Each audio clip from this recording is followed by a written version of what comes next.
What's up, everyone? Welcome to the Power Play with CJ. Today we're going to talk about the big BU Minnesota game Saturday night. Obviously, BU's going in a hostile environment. One thing to look at is I won't be as hostile because there are going to be a lot of North Dakota fans because obviously the Sioux are playing the next game, and those fans travel well and they hate Minnesota, more than they like the Sioux. So they'll be rooting for you guys. I have a feeling, but you got to take the crowd out of it. It's still going to be one of the most hostile environments BU's played in all year. Best way to do that, establish a forecheck early. See, I'm looking at it like a football game. If you're playing in a hostile environment on the road, what do? On defense, you come out and punch them in the mouth. Offense, you take the same approach. You hand the ball up, you run the ball up the middle, you pound the linebackers, you pound the defensive backs, and that's what they're going to do. Chip it in and then just grind it out. Establish puck possession. Same thing with football. It's time of possession. You got to win the time of possession battle. It's one on the road. That's what you got to do. You got to maintain possession of the puck in the offensive zone.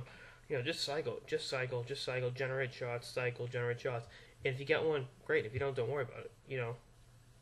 Take the crowd out of it by maintaining possession of the puck deep in the offensive zone. That's what you got to do. Defensively, Milan's playing on another planet right now. He's the reason. You guys hung around the UNH game and the main game, so he plays the way he's capable of it. Even if they put one in early, don't worry about it. If you're within a goal going into the second or third period, you're great. But keep with the grinded out approach early and allow everything to open up. Meaning, those long ball passes that the defensemen have perfected. Quinny's special. That's bread and butter. Look at it.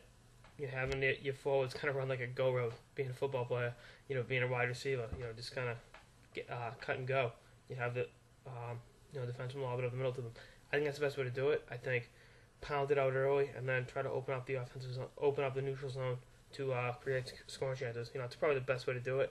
I'm gonna look for Chiasson to have a big game. He's been his best forward most of the year, combining grit, tenacity with fantastic scoring ability. It's just bread and butter of his game.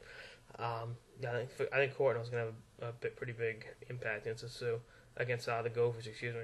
They his hit on Van Riemsdyk really turned the table in the UNH game. The 4-1 deficit. He had that huge hit, and then Terriers scored 4 unanswered goals.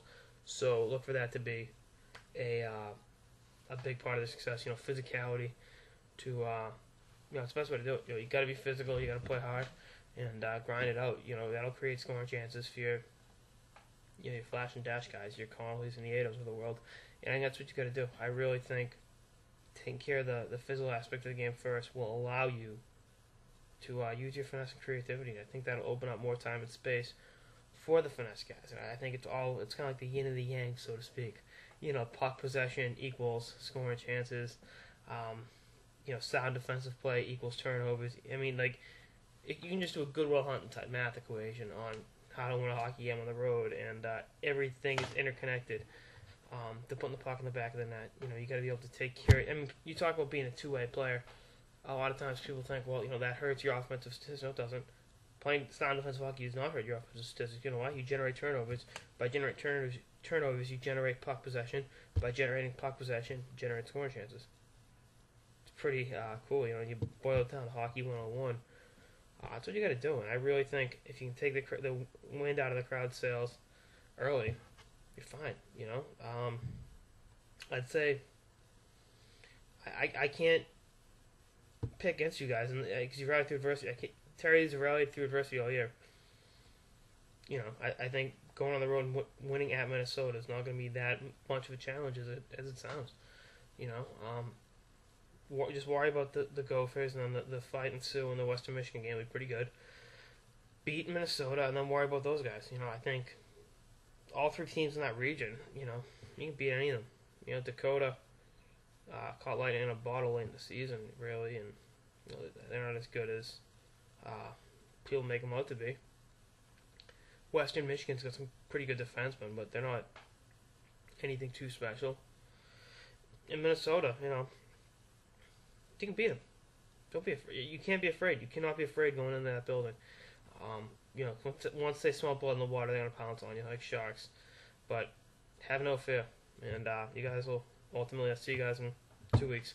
That's it for this Power Play with CJ on the Minnesota BU game, 6 more episodes throughout the tourney and throughout the season. Later, guys.